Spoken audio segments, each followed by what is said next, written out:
Hello everyone, my name is Copycat and welcome to today's video on another top 10 hardest moons in Super Mario Odyssey. The moons on this list were either discovered after the first video was made, barely made the cut the first time, or featured updated ways of getting the moon easier. Due to the immense size of this game, there's no way this list could ever be contained to just 10 moons. So, without further ado, here we go! Number 10. Jump Rope Challenge Updated. For people still having trouble with the 100 Jump Rope Challenge, there is now a much different way to obtain this moon. Ever wonder how the leaderboard for this challenge went from this to this? Well, it all comes from a glitch that enables you to suspend in mid-air while the rope swings around you. To initiate this glitch, you have to throw your hat just over Takatu. However, the hardest part of this is that you have to make sure that you press A as soon as it looks like Cappy is about to hit Takatu. This can be quite tricky at first, and will take a lot of trial and error to perfect. Once you're able to do this, you need to run away from him, ensuring the camera is facing in the opposite direction. Once you get close to the jump rope area, jump, then ground pound, while quickly turning the camera in the direction of the bird.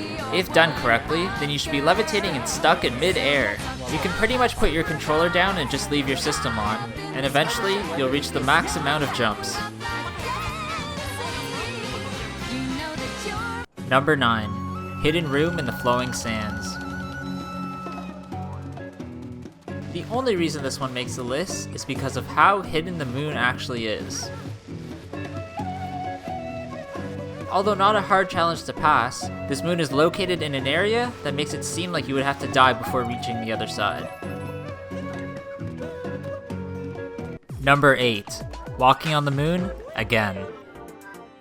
This infuriating moon is located, well, on the moon itself. To get the moon in this challenge, you have to score 90 out of 100, which can be very hard as the line slowly disappears and the craters along the way make it difficult to stay within the dotted lines. One tip in completing this moon is to move the camera to ensure it is always centered behind Mario.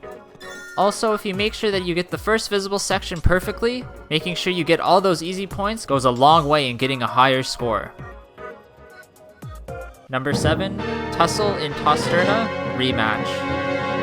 This Mushroom Kingdom secret boss painting is by far the hardest of the rematched bosses. This frustrating battle stays relatively the same to its original. The twist is, it sends waves of zombies after you, while you also have to dodge the incoming boss's fists. One great tip in beating this boss is that you have to constantly move, so long jumping will ensure that you can kill any zombie that gets in your path. Number 6.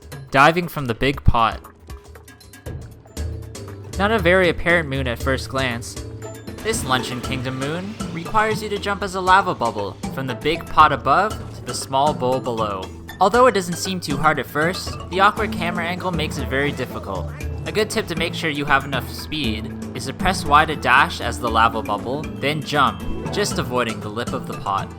Now, this challenge took me a few times to get it. At least you can warp right back up to the top and start all over again.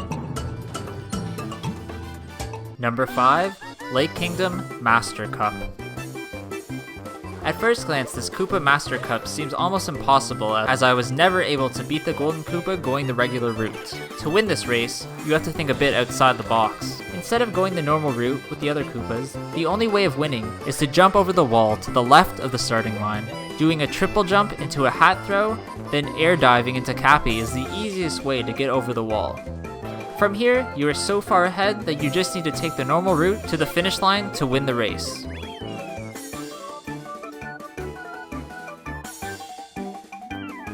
Number 4. Iceburn Circuit Class S. When researching online what people thought was the hardest moons, this one came up countless times. Although I beat this race the first time I played it, I can see why some people could find it difficult. A great tip to win this race is to understand the right time when to bound, and the right time to just let the racer bounce normally. Bounding on a flat section or sections going downwards will cause you to go faster. Bounding when going uphill will only slow you down, causing you to go higher in the air opposed to farther.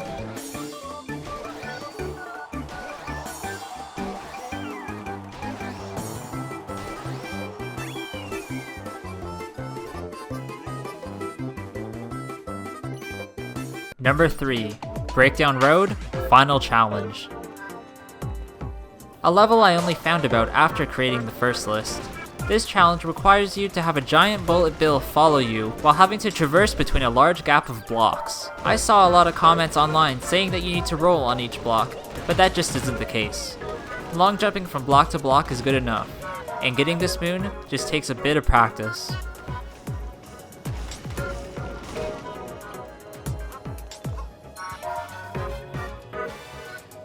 Number 2. Herding sheep above the forest fog, and herding sheep on the iron bridge. These are the second hardest and second most frustrating moons on this list. To get these sheep to cooperate take a lot of time and patience. The sheep really has a mind of its own, and sometimes will decide to move in different directions than you expect, which is frustrating. Even harder than that, when you're trying to get them past barriers, it seems like Cappy's hat throw just never seems to match up.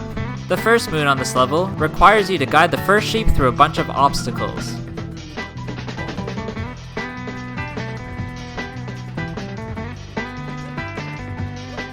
The second involves shooting a sheep across a P bridge to the pen on the other side. Number 1. Yoshi on the sinking island, and Fruit Feast on the sinking island. Located on the darker side of the moon, this challenge makes you be Yoshi, having to collect all the fruit before the lava kills you. If you die, the fruits do carry over, but that doesn't make these moons any easier, as Yoshi's controls are frustrating and his tongue never seems to lick in the right direction.